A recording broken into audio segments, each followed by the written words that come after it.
আছে। এরপরে হলো আমরা দেখব ব্যাক পার্ট আর স্লিভসের পার্টটা একসাথে দেওয়া। ব্যাক পার্ট আর স্লিভসের পার্টটা হলো একসাথে দেওয়া সেম প্রিন্টের মধ্যে। এইটা ব্যাক পোর্শন আর এইটা থাকছে আমাদের স্লিভসের পার্ট। এখান থেকে হলো স্লিভসের পোর্শনটা আসবে। অ্যান্ড অনেকগুলো প্যানেলও থাকবে, একটা একটা করে দেখায়। এটা কোথায়? এটা ফ্রন্ট পার্টের দামানে যাচ্ছে,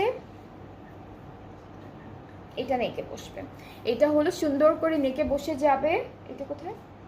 এটা মনে হয় স্লিভসে দিয়েছে ওরা, নাকি এই যে এখান থেকে লম্বা করে? আচ্ছা হ্যাঁ, এটা হচ্ছে দামানের দুইটা কর্নারে বসবে, লম্বা করে দামানের দুইটা কর্নারে বসবে।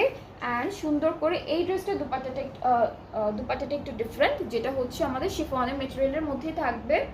ছিটা ছিটা ফ্লোরাল প্রিন্ট আছে আর দুইটা পাড়ে হলো এরকম এমব্রয়ডারিজ থাকবে, দুইটা পাড়ে সুন্দর এভাবে এমব্রয়ডারি করা থাকবে। ট্রাউজারটা প্রিন্টের মধ্যে আছে। সো এটার প্রাইসটা থাকছে 5300 টাকা অন ডিসকাউন্ট। এগুলো সব